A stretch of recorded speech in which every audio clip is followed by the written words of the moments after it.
Thank you so much for tuning in. This is another episode of Save Yourself podcast. I have an amazing guest today who is really, I'll have to tell you the story, Marie, because I haven't even shared it with you, but a really early mentor from afar for me. And I'm so grateful for you to be here because we talk a lot about how do we save ourselves? How do we live the best kind of 2000 weeks? Because most of us are already halfway done with the 4000 weeks that we get in our life. And how do we make the best and take action? Because I know that that's so much of what you teach. So I'm so grateful for you to be here. You should know her. If you don't know her, you should follow her. Is it at Marie Forleo? Yes. So she is named by Oprah as a thought leader for the next generation, and she's owner of one of Inc.'s 500 fastest growing companies.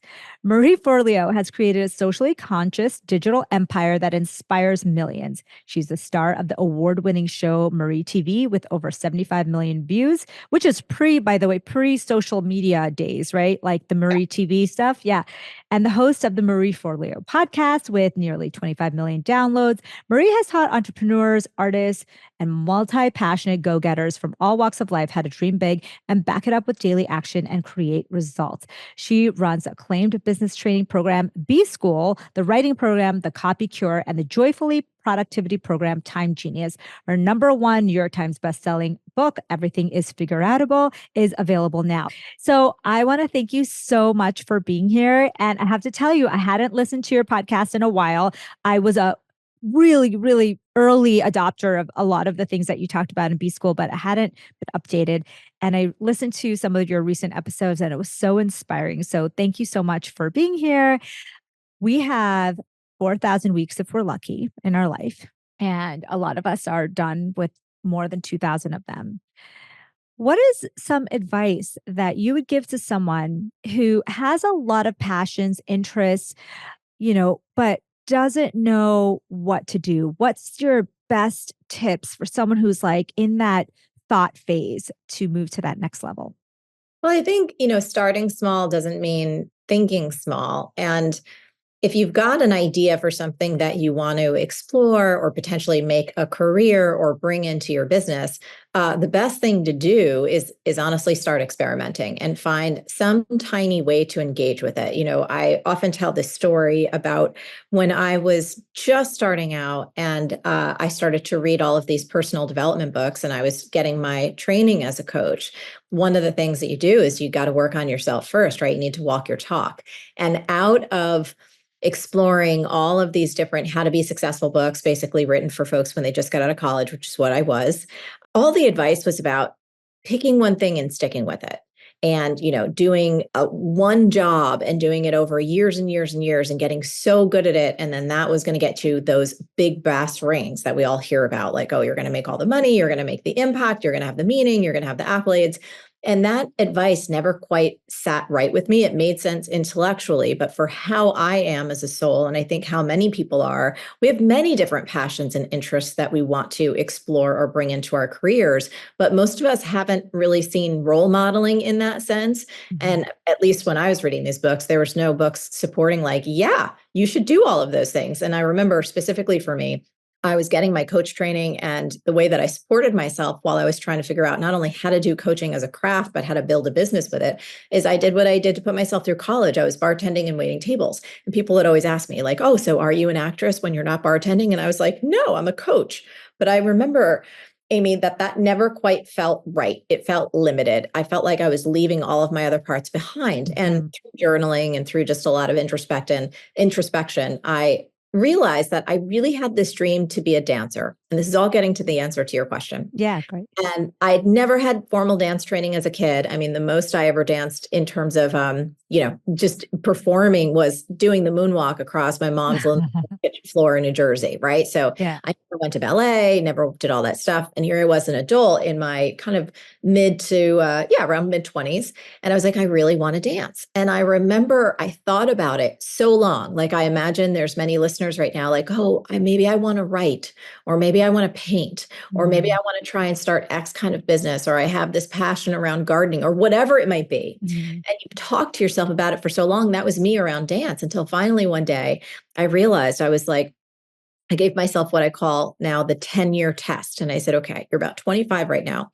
If you lean into the future 10 years from now, will 35-year-old Marie regret not having activated on this passion at 25? And instantly I got a visceral and very strong yes.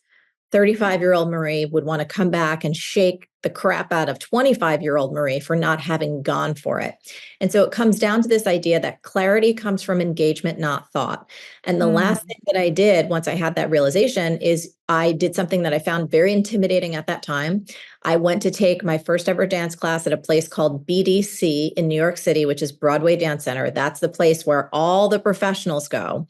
So the people that are not only in Broadway plays, but the people that are commercial professional dancers doing every tour, every music video, every kind of expression of dance that one could do in a professional setting, that's where you go and train. And here I was showing up going like, I'm over the hill in the dance world because again, most people pop out of the womb with like a tutu on and they're training since they were like 3, right? And Yeah. by 16, they're a professional. And here I am 25 with absolutely no skills or training whatsoever, just a lot of passion. But when I took that first dance class, I started weeping the moment the music came on because it felt so right in my body. So to answer your question, if someone has all these notions of what they want to do, it's like find a way to go engage with it. Clarity comes from engagement, not thought. You can sit on your couch forever thinking about the possibility. You can talk to your best friend about it over coffee. You can talk to your spouse or your significant other, and you're never going to know whether or not that passion or that idea is actually worthy of continued time and effort unless you get out there and experience it. So for those of you who may not know my story, when I was trained as a physician and a nutritionist. I was in practice and I was at the end of the road. Like what I thought was the end. Like I have finished my 20 years of training and schooling and I've gotten all these board certifications. I'd gotten 2 board certifications. I'd done a whole undergrad in nutrition. And I hated what I was doing because I thought to myself, I can't do this until I'm 75, 80 years old, which is like the average age that a doctor practices. And I felt like there was something inside of me that really did feel like wasn't really being represented in the work that I was doing. It wasn't like I hated being a doctor, but I felt like there was more for me. And just like you said, I think taking action, I started writing for fun, just blogging for fun. And that's actually how I found your work because about 6 months into writing for fun and submitting my work to this site called mindbodygreen.com, which was accepting free blogs from guest writers. And I got a call, email actually from the Mind Body Green editors who said, hey, people are asking how to contact you, but you don't have a website. You don't have any business. Like you just have your doctor's office and they don't necessarily know where to contact you. So I went online and I found out how to create a website in 2 minutes. And it took me like 2 hours, by the way. Those 2 minute tutorials are like for people who actually know how to use all this stuff. And then I searched about how to start an online business because I thought to myself, okay, maybe I could do some free trainings or maybe I could start writing a book or I don't know, something. And I saw that you were offering some free classes, like free video trainings. And I watched those and I started to think, okay, maybe I need to just learn a few steps about how to do this thing. And I went to Mind Body Green had a wellness conference and they invited all their writers and people to attend. And just like you felt in that dance class, I sat there in that conference and I thought to myself, oh my God, this is what I'm supposed to be doing. I don't know what part of it. I don't know how. It's nutrition and medicine in one, like wellness is like this new world. And I signed up for B school when I got back and I started to do that. So that's why I was like, I have to tell the story because there's so much history there. And what I had never taken a business class in my life, I had never learned. And my goal was not to make money with it. My goal literally was to create a longevity in my career that felt like I was contributing something more than just, my one on one medical practice. Yeah. So I think that taking action thing is so, so important. And I wish I had taken action sooner. I think a lot of people I just came back from my first retreat ever that I've had in person. And it was in Costa Rica. And I was talking to someone and they said to me, I'm sure you hear this all the time. They said, but I don't know. Like, I don't know. I have so many ideas, but I don't know what to do with these ideas. So we talked about kind of getting clear, maybe trying things out, but I think people are stuck in that little step of, I know there's more for me, but I don't know what. And so, would your advice then to be just try it all? Well, I think that no, I think first of all, you could if you're in Yeah. a stage and season of your life where that makes sense and that feels like fun. Everyone, for instance, if you are in an earlier part of your life right now, and let's say you don't have a ton of obligations, like for instance, when I was in that stage of my life where I was trying to figure out a lot of things, it was a little easier to go experiment because I didn't have my partner. There wasn't Mhm. mortgages or houses or a team or, you know what I mean? All of these kind of responsibilities that can start to layer up as we advance in age and go through our lives. Yeah. So I think that one of the things one can do is you can just start making a list. Like, wouldn't it be cool if? That's a sentence stem Yeah. that we write about in Everything is Figureoutable. And it's one of my favorites to advise people to use when you're writing in your journal, where you just start making a list of all the possibilities. Wouldn't it be cool if I figured out how to run my own business or became a writer? Wouldn't it be cool if? And then you kind of start listing all the ideas. Then give yourself a few hours, or it even could be a few days, and go back to that list and really start to feel into which one has the most juice, which one gets you the most excited. And, I thought you said something really fascinating. You said, well, my desire wasn't necessarily to make a ton of money in a business. What you wanted to do was create career longevity, and you wanted to make a difference outside of your kind of one-to-one Mhm. physician practice, right? For someone else, if their priority is to make money, well, then you need to think a little bit more strategically about that list. Mhm. And Mhm. then it might be like, okay, well, what I really want is to earn a full time living from my own Mhm. business. Then you have to start to dig into, well, which one of these ideas could line up with that the best based on my strengths, my skills, the marketplace. Do you know what I mean? So I think Yeah. it has to get a lot more nuanced where you have to be crystal clear on what you want, what's your priorities at this stage and season of your life. And then you start playing matchup between those ideas and where you want to devote your time and energy because, it's not unlimited. Yeah, I think during the pandemic was the first time I thought to myself, well, no, now it's changed. Now it went from being a side hobby, something I wanted to just do as an impact and longevity, to could I do this full time as a business? And if I did, what would that look like? And Yep. that kind of it completely transformed my business in a different way because Correct. now I was looking at it through a different lens. That's right. So it's about getting honest and clear with yourself first and foremost. And the more, clarity is power. And the Mm, more clear you are about what's most important to you and why that's most important, all of a sudden those 50 ideas get whittled down to maybe three.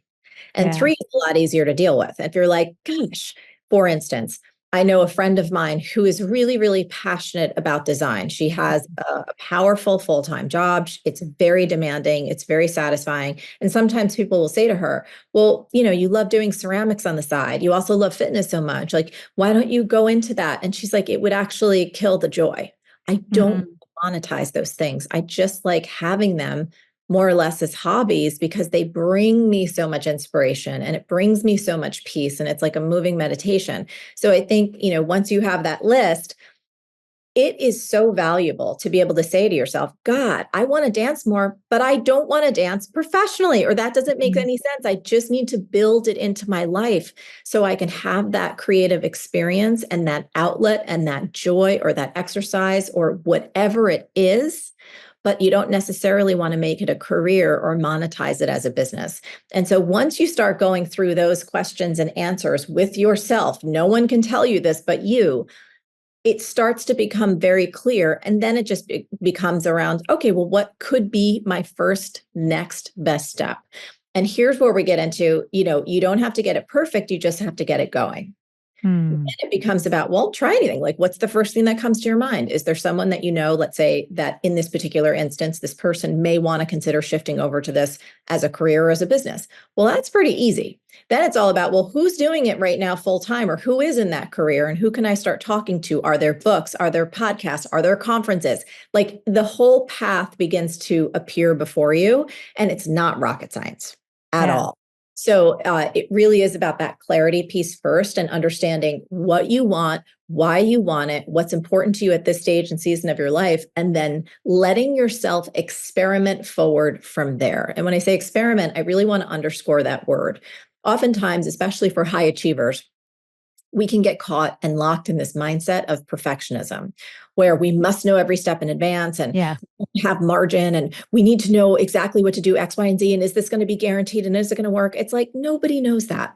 No one knows that. And it's a very tight, stressful, pressureful way to approach any new experience, where if you take on the role that you're, let's say, a creative scientist, and you give yourself permission to experiment. What is an experiment? Where you don't know the outcome.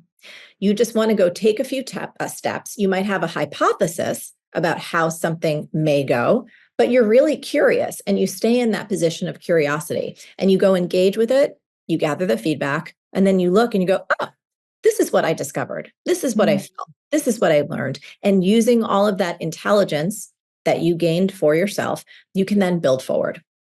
I love that. It's the opposite of, someone like me who literally in college, I already knew what my next 10 to 12 years was going to look like. And it was like, okay, if you get into med school, you have 4 years, and you have residency, which is 3 years, and you have fellowship, which is 2 to 3 years. And I like literally had planned out my life. Like, when can I have kids? When can I get married? Like, if I didn't even know when, but I knew that these were like the steps in front of me.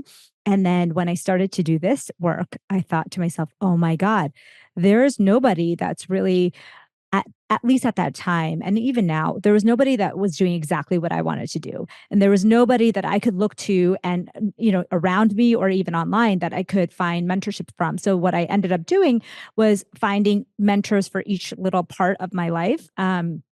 Virtual, and then gotten coaching and started to see, like you said, you see one step in front of you. And now I can see that clarity. It's not clear exactly what the end, not that there's an end, there's always never an end, but it's not exactly clear exactly what I'm going to be doing, but I have a vision for what it looks like.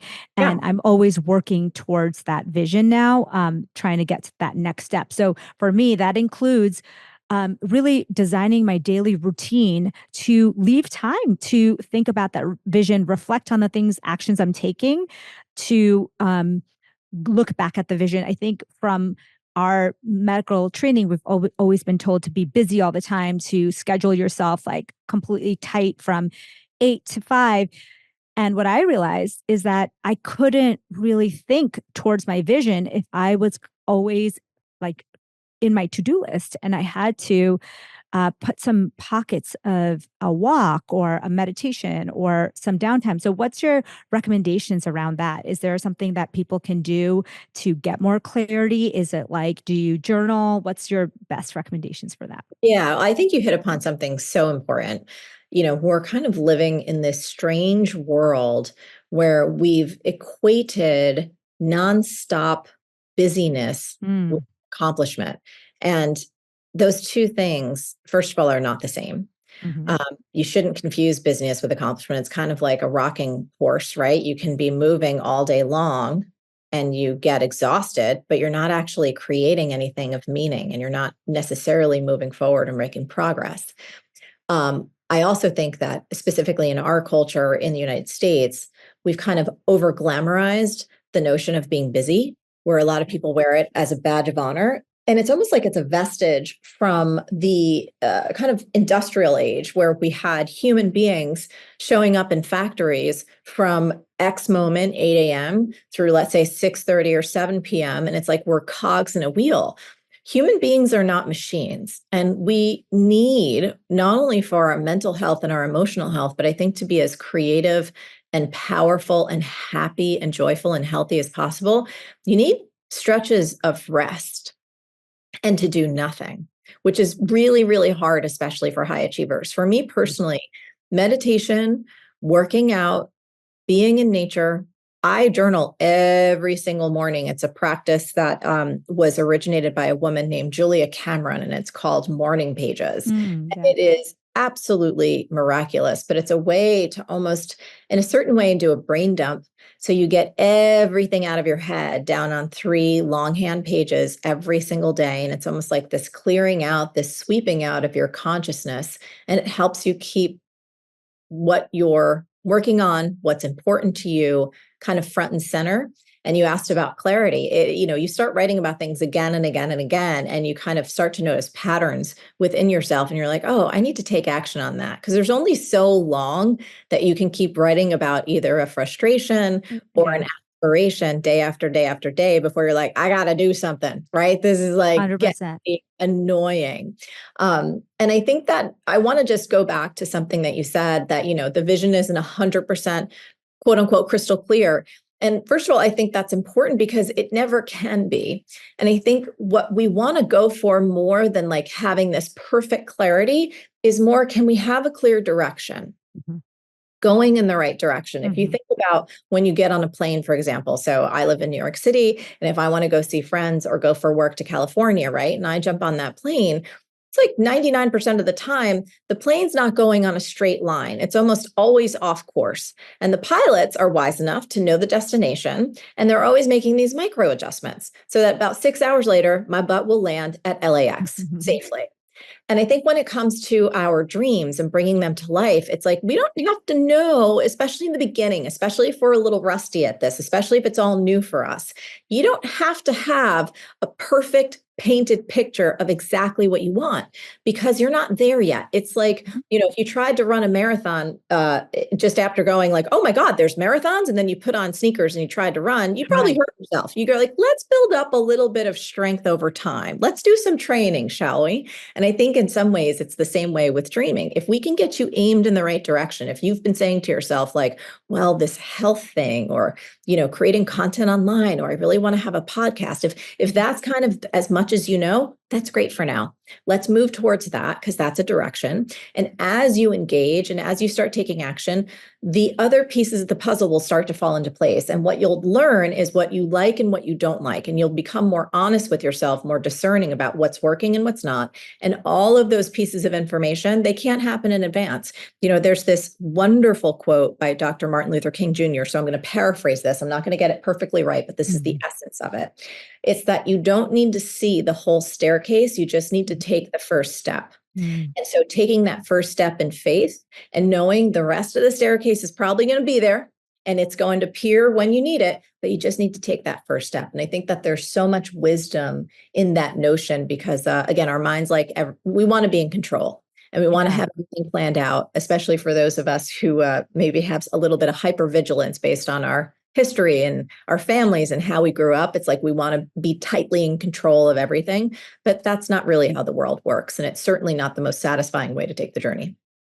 Yeah, I loved what you said. So many of the things you said there. And I remember I was telling the people at the retreat this week that what happened to me happens to so many of us. So when you're in fight or flight mode biologically, a lot of us have very demanding jobs. We have children or spouses, older family members that you have to take care of. And you wake up like with the jolt of like stress, cortisol, which is normal when you first wake up, but it stays elevated because we're in this fight or flight mode. And when you're in fight or flight mode, it shuts off those areas of creativity because your body wants to conserve energy, wants to save you from being eaten by that tiger that they think is chasing you. And so all the blood flow goes to your legs, and you're creating high blood sugars in case you want to run. Your pupils dilate. And the areas of your brain that are responsible for creativity, for thought, for kind of wisdom, memory, all of that kind of goes away. So people will say, I have trouble concentrating. I can't remember things. I don't even know what I want to do in my life because they're stuck in this mode. And then it's like, you just want to go on Instagram and just see that quick reel or that quick dopamine hit because your brain does not have the capacity to really relax and think about things. That's why going on a walk or spending time meditating or journaling, those are ways to kind of relax that state and go back into that area of your brain where you can actually do the things that you are suggesting, where getting clear, and I think that was something that I had to really learn how to do, because I think I was always um checking my email, then checking TikTok, then checking Instagram, then checking my email again, then checking WhatsApp. And I thought I was doing something because I was busy. Then I had meetings, I had patients, but I really was just kind of numbing myself during that moment of high stress, and then never really having those moments of deep thought. And I think that what you're explaining here is really kind of shifting into that different mode that people have so much trouble getting into, especially with our kind of over stimulated lives. Do you have any tips around that? Oh, 100%. I think that it's really important for each of us to understand, first of all, we're in control of our technology. It should not be in control of us. Mm. And, one of the things that I'm so grateful for is that I grew up without cell phones. Those things didn't exist until, I was a certain point in my childhood where I remember my dad had like one of the first ones because he's one of those people who's very into technology and loves getting Mhm. kind of latest and greatest gadgets. And it was like a brick. It was like this huge brick. I was like, what the hell is that? It's like, this is called a cell phone. But, Yeah. years and years and years before we hit 2007 and we all had iPhones, when Mhm. everything changed. And then, of course, a few years later, when this new whole world of social media just took over our lives. So I think that one of the most critical things that we must do is, for every piece of technology that we own and engage with on a regular basis, toggle all of those notifications off. I Yeah. basically turn my phone, it's like not a smartphone, it's like a dumb phone, but it's actually a peaceful phone. Like, it hardly ever rings. I don't have anything on there that can notify me Mhm. if I'm waiting for a call, let's say from a new doctor or some kind of business contact, and I'm aware that they're not in my system or whatever. I'll toggle those things. So I'm like, okay, let me receive that and not miss it. And then everything goes back to silent again. I think that it came out several years ago, but I thought it was excellent. The Social Dilemma was a Mhm. great documentary on Yes. Netflix, really kind of unpacked from a neurobiological level how utterly addictive and addicting and brain shifting most social media platforms are designed to be. And I remember there was this incredible article in the New York Times specifically. There was someone who interviewed Steve Jobs quite a number of times before he passed. And he interviewed a lot of folks that he worked with. And he found it striking that basically this was around the time that the iPad was just being developed and released out into the public. And what the interviewer basically discovered was that Steve Jobs and all of the people that worked with him at Apple, they would never allow their kids to engage with an iPad. They say, oh, no, we don't let our kids touch it. No, it's not even allowed in our house. And I found that so interesting that the people that created so much of this technology would not even permit their own family and their kids to engage with it. And Yeah. so it just shows you how utterly destructive this technology can be. And I think just understanding too that it's like one of the only industries where the consumers are called users, kind of like Mm. drug use, right?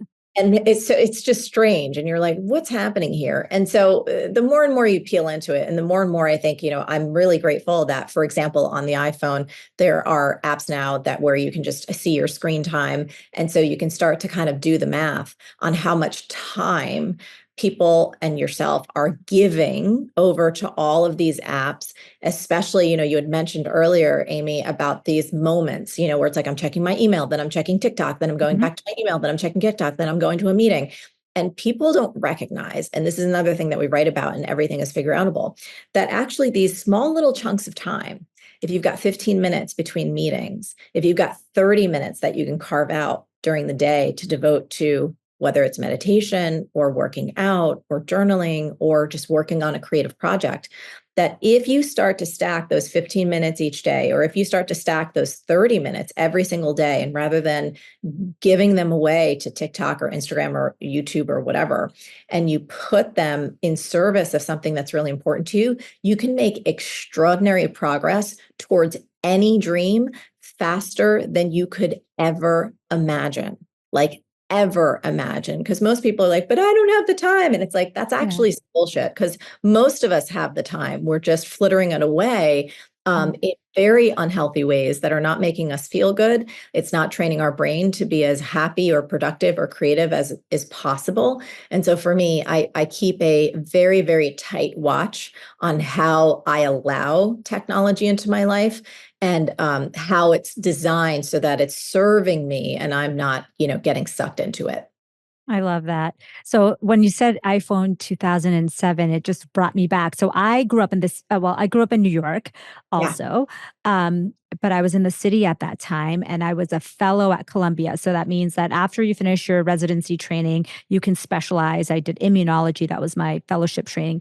And they announced, Columbia announced that they would give all of their medical students, staff, and residents free iPhones. I mean, we thought we won the lottery. Like that was like the biggest gift you could give someone. And I just had a baby. And for me, Columbia had provided, they had like breastfeeding rooms and they were giving us this iPhone. And I was just like, what a progressive university and company. I still have so much gratitude because they made those years, which typically are the most difficult years in a woman's life. And I had no maternity leave, and so having these resources was really important. But that was the first time I ever had a smartphone also. Yep. And like you said, I think that I'm so grateful that I didn't have that before. However, as I've started to get so much deeper into this online world, I started to see myself falling into that trap where I would create, but then I would stick around and I would watch, other people's content. And what I found is I was starting to color my own content because I would be like, oh, that's a good idea. Or look at this trend. And I had to stop myself and say, no, I have to stay in my own lane. I know obviously you need to know, the basics of what's going on social, but Yeah. I felt like the more I was consuming, the less I was creating and having creative thoughts around. And so Yes. what I created for myself, because I am that person. I still am. I tend to be that person who's like, oh my God, what does my phone say? I have all the notifications turned off, but I'm always, my kids might have texted. I'm always like, oh, let me look at it, and then goes down a rabbit hole. So my rule has been, and it's different for everybody, but my rule has been that if I'm consuming, not creating, that I have to be moving during that consumption. So I go on the treadmill, I walk on this super slow, like 2.7 or even 2.3, and I will watch all the videos that I saved or all the things that I wanted to look at, or have that little bit of time just to kind of check on the news, like what's happening. Totally. And and that helped me compartmentalize. And so I know if I'm walking on a treadmill or if I'm on the Stairmaster or if I'm walking around my house, I have that freedom. And it helped me kind of compartmentalize because it's really, really difficult. I mean, Oh this is yeah. an addiction for all of us. It is. I think so God, this is back in 2013. Part of what we do on our show with Marie TV, especially in those stages, is I would always take questions from the audience. And one woman had asked me, she's like, oh my God, I just inspiration overload. Like, what do I do? I'm getting so inspired, but I'm not doing anything. And so I came up with a mantra, and it has served me, and I've shared it around ever since. And I want to share it with your audience too. It's create before you consume. Yes. Eat before you consume. So I think it's roughly 80%. The most recent stat is 80% of people that own a smartphone, a mobile phone, will look at their phone within the first 10 minutes of waking up every single day. And most people don't just look at it for a second, like look at like, oh, what time is it? Or like Mm, my alarm off. They instantly go to their drug of choice. It could be Slack, it could be email, it could be a news feed, it could be any social media. And within 15 or 20 minutes, like you don't even know where the time went. And all of a sudden you are flooding your body with the agenda of others, with cortisol, yeah. oftentimes negativity, because that's what a lot of the platforms prioritize. If it bleeds, it leads. And the algorithm Mm, pushes things that are negative, outrageous, divisive. Those are the things that often show up. Just again, that's how the algorithms are built. And so the notion of create before you consume is around always training yourself to put a pause in before you're about to pick up your phone or before you're about to go down a rabbit hole. Is there something that you would rather create with your time? And so I love it for you. It's like, oh, well, I'm going to create a stronger, more vibrant body and mind through hmm movement. For some people, it might be like, I want to create a stronger relationship with my partner and like go say hi to them and turn over and give them a kiss or a hug. Or I want to create a stronger connection with my child or my parent or someone. Or I want to create my next book. I'm going to spend these next 15 minutes writing down a few paragraphs. So it doesn't matter what it is that you want to create. But if you're someone who feels strapped for time, but you kind of know that you do spend a lot of time on your phone, I would invite you to experiment with using the mantra create before you consume, because you're either consuming other people's dreams or you're creating your own, but you're never doing both at once. I love that. I want to ask you so many questions, but I wanted to make sure that I was listening to your podcast yesterday on my way back from Costa Rica, and there was a story you told about Chef Brandon from The Dig. Yes. And I wanted you to share that with everyone because I thought that was so powerful. And it really made me think of my own journey and how I could become even better and elevate myself. Oh, yeah. So, I love going to local places in New York City. And I just remember I kept going over to Dig and they have just, great local food and stuff like that. And they do a great, it was kind of almost like a cauliflower-ish mac and cheese kind of thing. It was super tasty. And so I would started talking to the chef there and ask him about his journey. And I said, you have so much passion with what you do. Like he cares so deeply about how the food comes out and do you like it? And, for a place that's fast casual, which is Yeah. what Dig really is, I haven't walked into a lot of those establishments and seen someone with that much enthusiasm and care about the job and the mission and, everyone's experience in the place. And this beautiful soul, Chef Brennan, he said, I got to tell you, he said, I've always wanted to be a chef, but for a long time, I actually wasn't that good at it. And I tried to get hired here and they said, nope, you're not good enough yet. Like you don't have what it takes. You don't take it seriously. You're not this, you're not that. And he said, you know what? They were actually really right. And I needed to up my game. I was going through some things and, I wasn't at the level that I needed to be to get the job here. So what I did is I took that feedback, I took that disappointment, I took that rejection, and I went and got to work at a bunch of different locations, a bunch of different restaurants, and really upped his skill set and really looked within himself and was honest about where he was falling short, about where he didn't have a skill set up to par, about where his understanding wasn't at the level that it needed to be yet. And I just so admired this young man's hustle. And he said, and then I went back basically to the Dig again when they had other, positions that were open.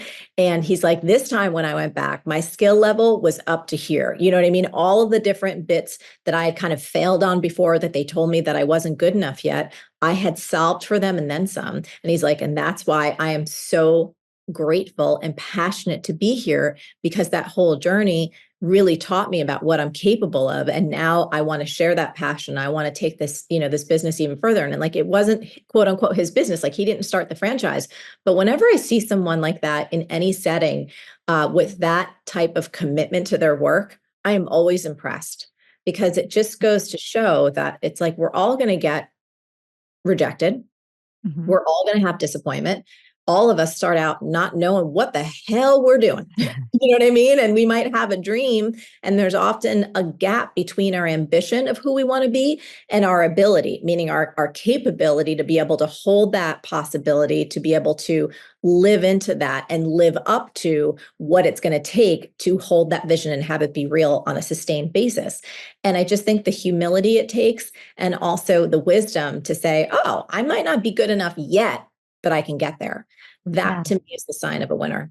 I love that. And, for me, I always think about when I first started on social media, I would look at these guys like Dr. Hyman, and I would look at like, I don't know, like all these, there weren't that many females, there still isn't, but, I just kept thinking to myself, like, wow, they're doing such great, amazing things. And I look back at it and I'm like, I was so inspired by so many of these people and their journey, but it wasn't my journey. It was something that I was taking inspiration from, but I knew I had to get better at all the things, at speaking, at diluting my or compacting my message into little smaller sound bites, and it's been such a journey to learn how to do that. And I felt like when I heard that story, I was like, that's how I was when I first I had an idea for a book, and they said to me, well, you have no social media following, and there's no one on your Instagram site or you have nothing. And I thought to myself, well, okay, this is good feedback. What they were saying is like, we don't really, books these days, it's all about what's your platform look like? What does your social media platforms look like? What does your email list look like? And it just realized I had to go back and say, okay, I have a great message, but how do I get it better? And how do I say it in a way that resonates with people? And when I heard that story, I thought, oh my gosh, that's how I feel like my journey's been and Yeah. continues to be. Yeah. And you underscore also, too, where we started this conversation, which is like, look, all of us start off with zero followers Yeah. or no platform or no skills or no understanding. And that's okay. That's Yeah. that's the whole journey. But to have that humility and understanding, like where you're like, oh yeah, okay, I don't have a platform. Right. I have a lot of knowledge, I have a lot of passion and expertise. And all of this, though, I can build towards. I think that is so fantastic that you took that feedback and that reality and you said, oh, wait, I can make this different. I can grow my audience. I can continue to get better as a communicator. I can take my messages and make them into sound bites. And those are all skills that are highly learnable. It goes back to this notion that everything is figure outable. And Love so that. people, the dreams in their heart. I often like to say this, you wouldn't have the dream in your heart if you already didn't have what it takes to make it happen. Mm, There is no way that you're going to keep revisiting and reimagining and refantasizing and getting super like creatively turned on by something if there's not some grain of possibility in there for you. And I often like to think about it, it's like our soul's way of putting us on our path. Like part of the reason that we came to the planet, it's to express something like that. So a lot of people are like, oh, but I don't know. I don't know. And it's like, yeah. yeah, you don't know right now. And that's totally cool. That's the only place you can start from. But don't stop there. You got to keep going. I love that. Okay. What, if you don't mind us asking, I ask every guest this, what does your daily routine look like? Do you have a morning routine? Do Yeah. you eat a certain diet? If you're willing to share. Yeah. So my morning routine generally looks like, and I just want to preface it with this. It depends on, so I've devised this entire kind of system. It's called Time Genius. We have a program Mhm. about it. Okay. One of the things that I teach people in there is that you've got to identify your primary project. A primary project is whatever the most important project of your business or your career or your life is right now. Now, of course, most of us have several things that are important, but there's usually one big thing that if you had to whittle it down, it's like, Yeah. I'm getting this thing done. This is Mhm. the primary objective and what I'm devoting the vast majority of my life energy and creativity and time to. So for me, once I'm clear and I know my kind of primary project that's happening right now, I always change my morning routine to make sure that it's supportive of that primary project. I'll give you an example and then I'll tell you about Yeah. what my current one is. Yeah. So when I was getting ready to launch my book, Everything is Figureoutable, one of the ideas that I had was this. I said, okay, I want to do a book launch like no one has ever seen before. I said, what if a Beyonce concert, a TED Talk, and a block party had a baby? That's what I want to do. Okay. So we had rented out the Hammerstein Ballroom in New York City, and I'm a dancer by Yeah. nature. And so I had a friend of mine, a colleague, I hired her to be my creative director. We had some of Beyonce's actual dancers. We had the people that had built like Kanye's stages. We literally did a full on concert. And so while I was preparing for that, a big part of the preparation was the physical training that I needed to do because there were dance performances that I did and the speaking that I did. And it was this whole blend. So usually in the mornings when I'm not preparing for something that is a physical performance, I often like to exercise Yeah. somewhere in the kind of early zone. But for this, I was like, no, I got to train all day. So I need to wake up. And during that time, it was like, I need to meditate and then I need to do like a handful of little things and then get right over into training at a dance studio because that was the morning routine then. Now, if I'm working on putting a project out into the world, it's like, oh, well, I don't want to work out in the morning because sometimes I go so hard that I need a little bit of a rest after. Yeah. So now it's like I put my workout in the afternoon or the evening because the morning time, right? The morning routine is set up to optimize for a primary project that's mentally and creatively focused, but not physically focused. Does that make sense? Yeah. So, morning routine now looks like getting up, having water, getting downstairs, writing my morning pages while I'm having coffee, then doing meditation, and then getting into my writing for the day because we're launching something new, and there's a lot of different creative aspects that are coming to line with that. In terms of food, that really depends. I like to vary it, and I'm very, very in tune with my body. So there's sometimes where I maybe have like a shake or a smoothie in the morning and then have like my first kind of quote unquote real meal where I'm just saying it's like, okay, it's not a smoothie or it's a shake. In the afternoon, it could be like around 1 or 2, and I'm usually Mhm. done eating by around 7 or 8. There's other days where I'm just like, you know what? I just don't want to eat a meal until dinner. And Yeah. that's what feels good for my body. So I try and keep really in tune with what my physical vessel wants, but always fueling it with like whole real foods. I'd say probably like 90% of the time. And you live in a place where you have access to a lot of cool, unprocessed food options. And I was just talking to the leader of circadian rhythms the other day. His name is Dr. Panda, Sachin Panda. And that women weren't even included in any of the circadian rhythm studies or any studies until the 1990s. And that's when it was mandated that women even be included. But that in just in the last few years, looking at animal studies, looking at female studies, women are much more in tune with their rhythms, both their Mm, circadian rhythms and their infradian rhythm, which is like the monthly cycle. And he said they see it in animals too. And obviously we know it in humans. And what you said is so true. Like when you're in tune with what your body wants, that day, that month, that part of the month, that part of the morning, you will feel so much better yeah. because we are constantly shifting and changing. Our hormones are going up and down throughout the day. Yes, yes, yes. So that's why I try and keep it flexible. And I have like, it's almost like little Lego blocks, Mm, like my journaling, my meditation, movement. And so the journaling usually always happens in the morning because I find that there's a lot of magic when you first wake up and you're in this beautiful state between, oh, wow, you're kind of still dreamlike and you're not fully conscious yet. There's access to, for me, a different level yeah. of my creativity and a different level of my subconscious that kind of flitters away as the demands of the world all come in and you're like, okay, let's go. So I usually like to keep that bit first. But in terms of the meditation, the working out, and of course, nutrition and food, I like to move those pieces around based on both my schedule and the time of the month and just what my body wants and what it feels right.